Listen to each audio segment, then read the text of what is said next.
This is an interesting earthquake swarm because magma is involved in a different way than you might think. I'm not talking about the underwater volcano that everyone's waiting for to erupt, Axial Seamount, actually something else. So magma movement is likely causing this cluster earthquake swarm off the coast of like Oregon, Washington coast, USA, where the Cascadia Subduction Zone is the big one, magnitude 9 plus with a devastating tsunami, 100 feet or even higher, where they say that it's going to destroy the Pacific Northwest. So everyone was panicking, but do not panic, and I tell you why. But this is something else, and that's interesting. I was last night around 2:30 a.m. I started noticing these earthquakes, and a swarm like this, I'm like, let me stay up a little bit longer to see how this develops. And the magnitudes, they stayed between 2 and 3 point something. And I'm like, so that's the Juan de Fuca Ridge. This is not directly on the Cascadia Subduction Zone, right? Because I'm living in the danger area. So I was watching this. I'm like, is this traveling anywhere? Are we seeing larger earthquakes? What's happening, right? I want to be prepared.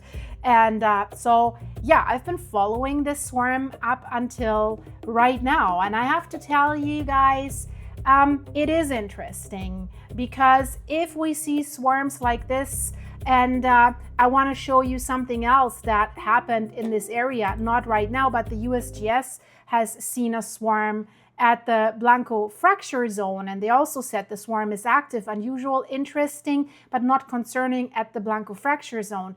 But it was going into the higher magnitudes, above 5. So the current swarm that we're dealing with here hasn't gone above that. We have roughly about 18 earthquakes right now, the highest one with 4.2. But what is actually causing this is very, very interesting. So the Juan de Fuca Ridge, if you see it here on this illustration, is a mid-ocean spreading center. This is something different than the Cascadia Subduction Zone. The subduction zone is 2 plates subducting underneath each other along the Pacific Ring of Fire. We have all of them. They're the most dangerous ones.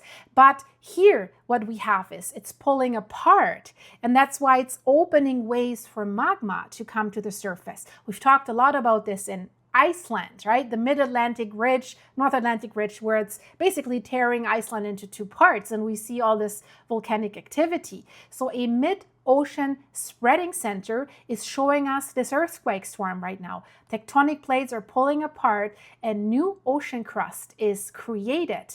So Cascadia Subduction Zone is a convergent boundary where the same plate, the Juan de Fuca plate, is being forced beneath North America. And the Pacific Northwest Seismic Network has given us a statement regarding this current earthquake swarm. So they say that the new crust is created at the Juan de Fuca Ridge, and this crust later becomes part of the plate that subducts at the Cascadia Subduction Zone. So it's not totally unrelated. And the USGS tells us the plate reaches the Cascadia Subduction Zone about 360 kilometers, that's 220 miles east of the ridge. So fortunately, we do not need to be concerned about this swarm when we're being on land right now because it's offshore. They are very far offshore, and they're not, I want to say that, not part of the Cascadia Subduction Zone, which is the place where we see the risk of the big one, right? They're actually even farther out under the ocean than that. So these earthquakes are happening, I said it, it's called Juan de Fuca Ridge, which is a spreading center where the tectonic plates are moving apart, new ocean crust is being formed. This is very different from the subduction zone that the Cascadia Subduction Zone is, right? They're moving towards each other, and then they can become locked and loaded, and that's what the Cascadia Subduction Zone is right now. It's building up stress for very large earthquakes. And by the way, guys, I have new information about the Cascadia Fault that changes basically everything. I'm putting that in the end screen. You should really watch that. And while we're talking about it, can you give this video an early like and a hype? Doesn't cost you anything, guys, but it helps my channel. Thank you so much. So good news is it's different from the Cascadia zone, so we don't need to worry that it starts shaking right now. Last night when I was up, I thought if there's a bigger shaking, I can report live. No, I really don't want to, guys. This is really dangerous. So Juan de Fuca Ridge lies roughly 360 kilometers, about 220 miles west of the Cascadia Subduction Zone. The current swarm of earthquakes has definitely been very active since midnight. So it's interesting, and it's probably related to some kind of magma movement beneath the seafloor. So are we seeing the birth of a new underwater volcano is the question that arises. But it doesn't pose a risk at all for us on land currently.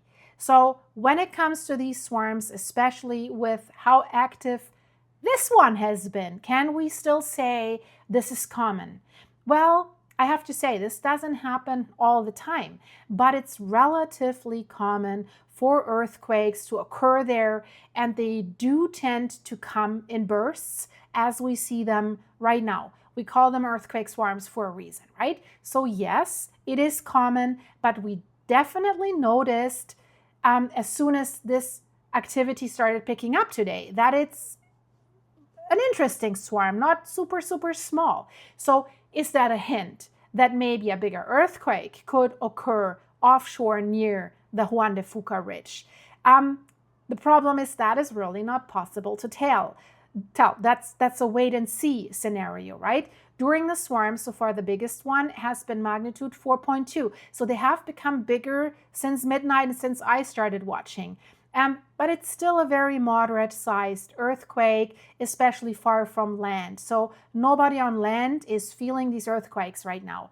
But there is a chance that it could produce a somewhat larger one. But I also want to say that this region at this ridge is not expected to produce really large, potentially damaging earthquakes, say above magnitude 7.5 or something like this and beyond. So that's really not in the cards for that region. But could it be part of something that builds towards an undersea volcanic eruption up there? Wouldn't that be exciting? I mean, we're all waiting for Axial Seamount. And I have to say, we cannot rule that out. It's not actually the exact area that we've been talking about in the past couple of years, right? Axial Seamount. It's a little farther north than that, about 103 miles or so. So it could be part of something that is developing right now, and it could get bigger as well. But again, what the experts are telling us, even if it's getting bigger, it would not pose a hazard for us here on land, and neither would Axial Seamount currently. So, of course, many people that just heard the terms Cascadia Subduction Zone, what's the difference between these earthquakes and one that would cause the big one that everyone fears, that is destroying the Pacific Northwest of the US and Canada? So plate tectonics, when we speak about that, we know the plates are moving. They can either move apart from each other or they can move towards each other. And where they're moving towards each other is where they can get stuck over large areas. Cascadia Fault, Northern California up to southern British Columbia and Vancouver Island in Canada. And these are the damaging earthquakes, right? This is the subduction zone, like Cascadia Subduction Zone. But when they're moving apart, the tectonic stress is smaller because they're stretching out. So we usually see smaller earthquakes that do not really pose a risk. I mean, Iceland, the earthquakes there, yeah, they pose a risk, but what's posing the risk is the magma underneath, right? It's the volcanoes that built in areas like this. Also, they're very far offshore usually, and this kind of earthquakes usually doesn't produce large tsunamis, so that's good news. But definitely what we can say is that these earthquakes are part of this very, very seismically active region in the Pacific Northwest. And there's always a possibility that something might happen, but right now this swarm does not pose a hazard. They're surveilling this area quite well. So if there was a greater tsunami hazard or greater earthquake risk, the Pacific Northwest Seismic Network would inform us about that, the USGS or the NOAA. Probably not the authorities in Canada. I never hear anything. They rely on the sources that are coming from the US for whatever reason. And we know that the northern zone in Canada is locked and loaded and believed to maybe be the first that ruptures of the Cascadia zone. So earthquake awareness is, if I compare it to the US, really lacking here in Canada when it comes to the up-to-date information. But let's get to these earthquakes and this swarm. Would anyone notice if there's an underwater volcano erupting right now? So the only reason we would know about this, I mean, Axial Seamount is surveilled right now with cameras, undersea cables and everything. They want the first underwater eruption there that they actually have on camera.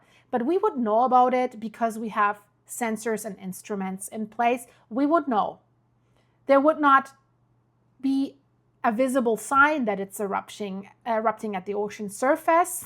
Even if you were on a boat directly above it, you would probably not be aware what's happening underneath you.